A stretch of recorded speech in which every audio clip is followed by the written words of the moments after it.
La basilique Sainte-Marie-Majeure était enveloppée d'un silence inhabituel. Les funérailles venaient de se terminer. Les dernières prières avaient été murmurées aux vieilles pierres. Le pape François ne reposait pas dans les tombeaux du Vatican, mais ici, entre la chapelle Pauline et la chapelle Sforza. Sous le regard vigilant de la Vierge Marie qu'il avait tant aimée. Tandis qu'à l'extérieur, la vie romaine reprenait son bourdonnement affairé, un silence solennel régnait dans la basilique. L'encens flottait encore lourdement dans l'air, formant un voile invisible sur le vieux marbre. Plaqué contre le sol froid, une petite silhouette tremblante gisait un chien. Pas un animal majestueux, destiné aux cérémonies, ni un animal de compagnie gâté, mais un vieux chien hirsute taché de gris. Avec des yeux, si remplis de tristesse que même les rares prêtres, encore présents dans la basilique, le sentaient.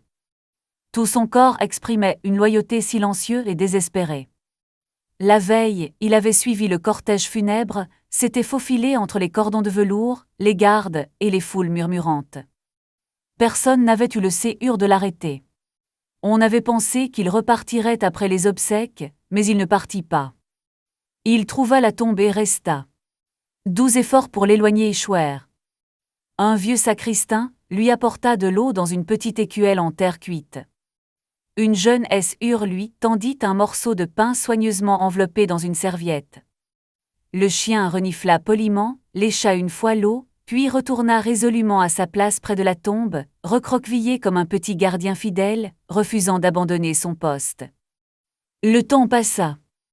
Les vastes nefs de la basilique se vidèrent. Les grandes portes de bronze furent fermées pour la nuit. Mais dans la lumière sacrée et vacillante des cierges, le chien demeura immobile, inflexible, aux côtés de celui qui, jadis, ne l'avait pas vu comme un vagabond ni comme une nuisance, mais comme une âme digne d'amour. Le soleil déclinait lentement sur Rome, projetant de longs rayons dorés à travers les hautes fenêtres de la basilique. La lumière dansait sur le vieux marbre et reposait sur la tombe simple du pape François. Et là, à ses pieds, gisait toujours, fidèle et inébranlable, le chien. Parmi les quelques employés restés dans la basilique, la nouvelle de sa présence se répandit. Une décision fut prise, il fallait éloigner l'animal pour préserver la dignité du lieu. Un jeune prêtre, dont les yeux trahissaient plus de compassion que de sévérité, s'approcha hésitant. « Viens petit, il est temps de partir », murmura-t-il en tendant la main. Le chien leva péniblement la tête. Ses yeux le fixèrent, pleins de douleur et d'une tristesse infinie. Mais lorsque le prêtre tenta délicatement de le soulever, un faible gémissement s'échappa de l'animal, un son chargé de chagrin. Contre les. Plus tard, 2 gardes furent appelés, tenant entre eux une couverture douce pour essayer de porter le chien avec précaution. Mais l'animal ne résista pas au sens habituel. Il ne grogna ni ne montra les dents. Ses pattes s'appuyèrent instinctivement contre le marbre comme s'il voulait s'ancrer à cet endroit, comme si le sol lui-même était le dernier lien de son âme fidèle. Le chien resta là quelques instants, hébété, clignant des yeux face à la lumière dorée filtrant à travers les vitraux. Puis soudain, il se leva sur ses pattes tremblantes. La tête baissée, suivant une trace invisible, il boita lentement vers la tombe, vers son ami, vers son pape. Un vieux chanoine, qui observait la scène depuis l'ombre, essuya ses yeux tremblants et murmura « Amen ». Laissez-le. Il n'existe pas de plus grande prière que celle qu'il adresse. Cette nuit-là, ils renoncèrent à leur tentative. La basilique resta ouverte plus longtemps que d'habitude. Les grandes portes ne furent pas verrouillées. La tombe ne fut plus seulement gardée par le marbre, mais aussi par un petit séhur vaillant refusant de trahir l'amour. Dehors, une douce brume enveloppa la ville, et les premières lueurs des bougies commencèrent à illuminer la place devant la basilique. En signe de respect silencieux devant cet acte de fidélité qui allait conquérir les séhurs de Rome. La nouvelle du chien se répandit comme une traînée de poudre à travers les ruelles antiques de Rome. Un jeune sacristain, incapable de contenir son émotion, avait chuchoté l'histoire à un pèlerin de passage. « Il y a un chien qui refuse de quitter la tombe du Saint-Père », confia-t-il d'une voix basse. Une vieille femme, agenouillée devant les portes, écouta avec révérence et répéta l'histoire à la religieuse à ses côtés. Des larmes brillèrent dans les yeux de la Hessure, qui transmit à son tour l'histoire à un évêque irlandais. Comme des flammes de bougies passant de main en main, la nouvelle se propagea dans toute la ville, portée par des murmures et un émerveillement teinté de nostalgie. Dans un petit café, à 2 ruelles de là, un barista interrompit l'essuyage des tables pour raconter l'histoire du chien à un journaliste espagnol. « Il reste là jour et nuit, dit-il avec recueillement, jetant un regard songeur vers la basilique. Ils ont essayé de l'éloigner, mais il est toujours revenu. » Pendant ce temps, les cloches de la basilique sonnèrent 9 heures. Des centaines de personnes s'étaient rassemblées en silence sur la place, sans protestation, sans cri, sans revendication. Seulement le silence, seulement l'attente, une pause collective, un pèlerinage intérieur des séhures. Ceux qui avaient le privilège de rester dans la basilique observaient, avec recueillement, la petite silhouette. Le chien bougeait à peine, se levant encore plus contre la pierre froide sous laquelle reposait son maître. L'un des prêtres les plus âgés s'appuya lourdement contre une colonne de marbre, les yeux embués de larmes. « Nous bordons les marches, et les aimerions portent tous fer, murmura-t-il d'une voix brisée. Mais nous sommes trop fiers ou trop effrayés. » Les mots se perdirent dans la vaste nef de la basilique, mais résonnèrent dans les séhures présents. Dehors, la mer de bougies grandissait. Rome allumait une veillée non seulement pour un pape, mais pour un amour trop pur pour être exprimé par des mots. Familles, étrangers, vieux et jeunes se tenaient épaule contre épaule, les visages illuminés par la lumière vacillante des bougies. Sous les hautes voûtes de Sainte-Marie Majeure, le petit chien veillait, inflexible et silencieux, vivant témoignage d'une fidélité qui survivait à la mort elle-même.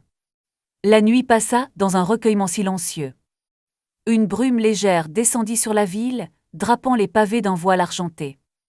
Peu avant l'aube, ce fut un jeune diacre, mu par une force qu'il ne comprenait pas lui-même, qui ouvrit l'une des lourdes portes latérales. Juste pour un instant, pensait-il, juste assez pour dire une prière. Mais le destin en décida autrement.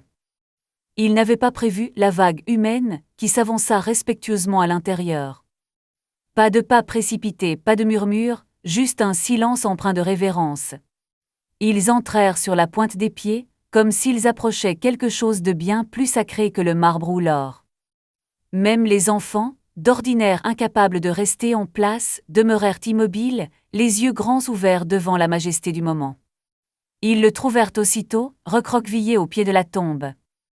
Un pan de son pelage se soulevait et s'abaissait au rythme de sa respiration lente.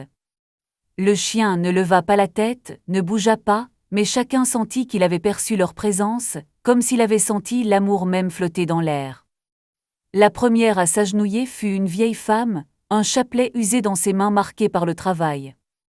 Elle ne pria pas à haute voix, mais baissa simplement la tête et pleura en silence. Puis un petit garçon, vêtu d'un maillot de football élimé, s'avança pour déposer une simple fleur de marguerite près du chien, un geste touchant de compassion enfantine. Un réfugié soudanais, pieds nus, tremblant de froid et d'émotion, murmura une prière dans sa langue natale, sa voix à peine plus qu'un souffle. Un évêque irlandais ôta son anneau, le posa un instant sur le marbre, puis appuya son front contre la pierre froide comme pour y murmurer toutes ses prières. Ils vinrent l'un après l'autre, non pour adorer le chien, mais pour honorer ce qu'il incarnait, un amour qui n'avait pas besoin de mots. Dans la lueur douce des bougies, la basilique se transforma. Ce n'était plus un monument du pouvoir, mais un séhur vivant, battant à l'unisson de milliers de séhures brisées, unis pour un instant. Au milieu du silence et des faibles lueurs, la grande basilique devint le miroir d'une humanité trouvant dans sa vulnérabilité une véritable sainteté. Le chien demeurait immobile, ni endormi, ni vraiment éveillé. Il existait simplement dans cet espace sacré entre la vie et le souvenir, porté par un amour sans frontières.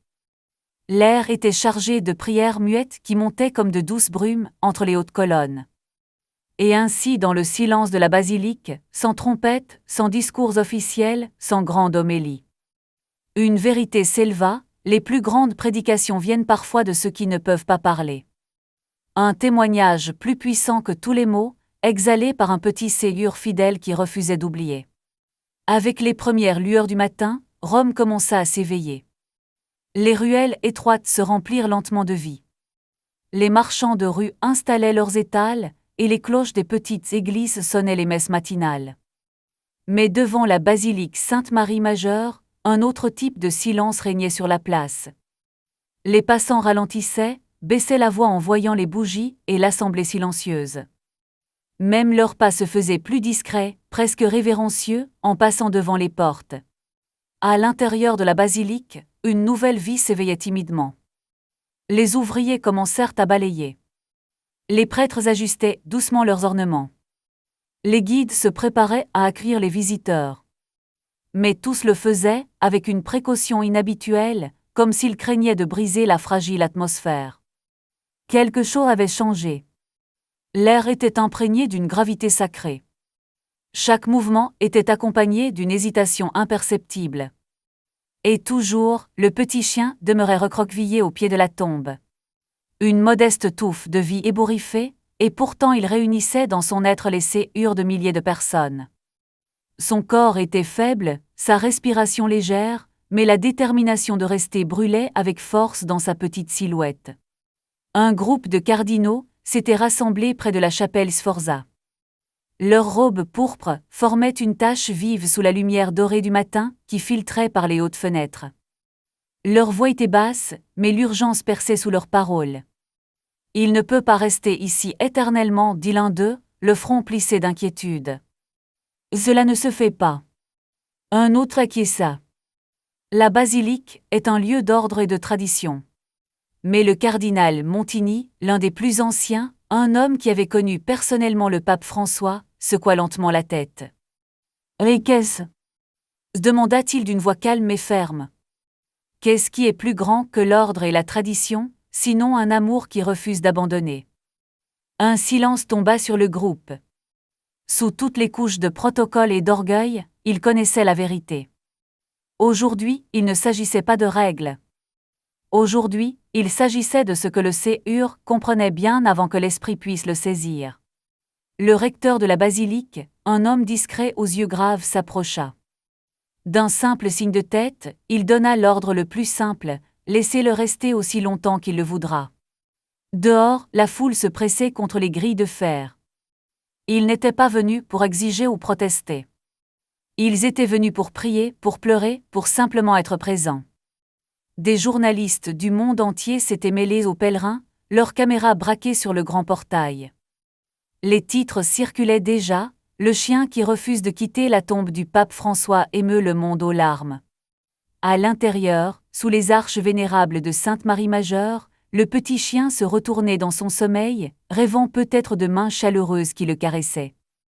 D'une voix douce qui un jour l'avait appelé amigo. Son corps était fragile, son séhur battait lentement, mais il restait fidèle à sa mission. Il avait aimé et il restait. Les cloches de la basilique sonnèrent midi, mais non dans un éclat triomphal et joyeux.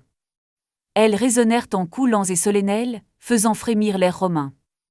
La ville écouta, la ville pleura, car désormais tout le monde savait, non par des conférences de presse, non par des déclarations officielles, mais par les murmures glissant sur les pavés, il y a un chien qui refuse de quitter la tombe du pape François. Dans chaque café, dans chaque taxi, sur chaque piazza bondée, l'histoire était racontée encore et encore. Ils avaient tenté de l'éloigner. Il était revenu. Ils lui avaient offert de la nourriture, des couvertures, du réconfort. Il avait choisi de simplement rester. Il refusait de quitter l'homme qui n'avait jamais abandonné les autres. Ainsi Rome, la ville éternelle, fut témoin d'un petit miracle. Une fidélité si silencieuse et si puissante qu'elle transforma les murs d'un des lieux les plus saints de la chrétienté en une prière vivante. Il fallait prendre une décision. Le Vatican avait reçu des demandes officielles de journalistes, d'organismes gouvernementaux. De millions de gens simples qui posaient tous la même question, que va-t-il advenir du chien ? Un conseil de hauts dignitaires ecclésiastiques se réunit à huis clos. L'air de la salle était lourd, saturé d'encens et du poids de la décision à prendre. Certains plaidèrent passionnément pour la tradition, invoquant la nécessité de préserver la dignité du lieu saint. D'autres, émus plus profondément, voyaient en ce petit chien un symbole vivant de la véritable doctrine de leur foi. Mais le cardinal Montini, le plus âgé d'entre eux, se tint debout au centre. Sa voix fatiguée, mais inébranlable résonna dans la pièce. Lorsque l'histoire se souviendra de ses funérailles, elle ne se souviendra pas de nos habits. Elle ne se souviendra pas de nos prières. Elle se souviendra de lui. La décision fut prise. Une simple plaque commémorative serait installée près de la tombe. Pas de monument grandiose, pas de grande cérémonie. Juste quelques mots gravés dans la pierre pour honorer l'ami fidèle qui avait montré au monde que le véritable amour ne prend jamais fin. En dessous, la gravure d'un petit chien recroquevillé près d'un bâton de berger, sobre et riche de sens. Dans la basilique, des ouvriers préparaient cet hommage discret. Leurs pas résonnaient doucement entre les hautes colonnes, tandis qu'ils choisissaient avec soin l'endroit où poser la plaque. Le chien prêta à peine attention à cette agitation. Il leva une fois difficilement la tête comme pour percevoir l'activité autour de lui, puis la reposa dans un léger soupir. L'histoire ne l'intéressait pas. Les monuments n'avaient aucune importance pour lui. Sa mission, il l'avait déjà accomplie. Il avait aimé et il était resté. Dehors, l'océan de bougies continuait de briller. Les gens se tenaient épaule contre épaule. Certains pleuraient, d'autres priaient en silence, d'autres encore restaient simplement immobiles dans le recueillement. L'air était empli du parfum de la cire fondue et d'une légère odeur de rose. Il n'y avait ni colère ni tumulte, seulement une profonde et silencieuse révérence, une humilité qui traversait les murs de la ville. Les caméras du monde entier étaient braquées sur la basilique, mais personne n'osait troubler le silence. Les présentateurs parlaient à voix basse décrivant ce qu'ils voyaient, un petit chien, une immense preuve d'amour inconditionnel. Souvent leur voix se brisait, tant la scène dépassait les mots. Les paroles étaient insuffisantes. Alors que le soleil déclinait vers l'horizon, le ciel au-dessus de Rome s'emplissait d'une douce lumière dorée. Celle-ci traversait les hautes fenêtres de la basilique, enveloppant le marbre d'une chaleur lumineuse. Des ombres dansaient sur le sol comme si la ville elle-même voulait accompagner cet adieu. Là, au centre de cette clarté, le chien reposait, telle une prière vivante, un miracle silencieux, un dernier témoin d'un amour plus grand que les mots.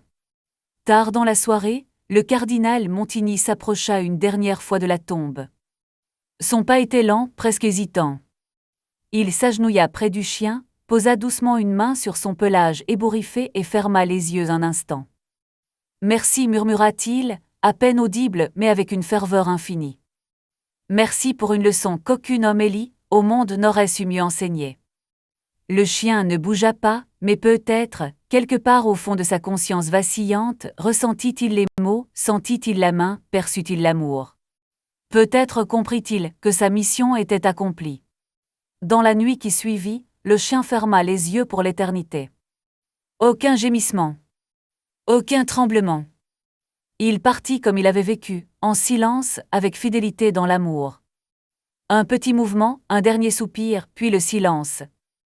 Un silence plus lourd que n'importe quelle cloche ayant jamais sonné.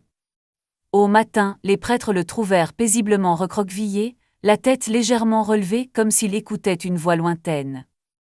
Rassemblés en prière silencieuse, ils le portèrent dehors, couvert d'un simple drap blanc. Les gens rassemblés sur la place s'agenouillèrent à son passage. Aucun mot ne fut prononcé, aucune cloche ne sonna. Seul le souffle léger du vent, glissant à travers les hautes arches de la basilique, accompagna son dernier voyage. Ils l'ensevelirent dans un petit jardin, près de la basilique, sous un vieil olivier. Là où la lumière du matin tombait la première et où les oiseaux chantaient, ils trouvèrent un lieu digne de lui. Une simple pierre marquait l'endroit, portant un seul mot, sobre et parfait, amigo. Ainsi son histoire demeura à Rome, murmurée partout, portée par les pavés, transmise de génération en génération. L'histoire d'un petit chien qui enseigna que la fidélité véritable transcende le temps et que l'amour est plus fort que la mort. Dans chaque séhure qui entendait cette histoire, une étincelle en subsistait, une lumière silencieuse et indomptable qui ne devait jamais s'éteindre.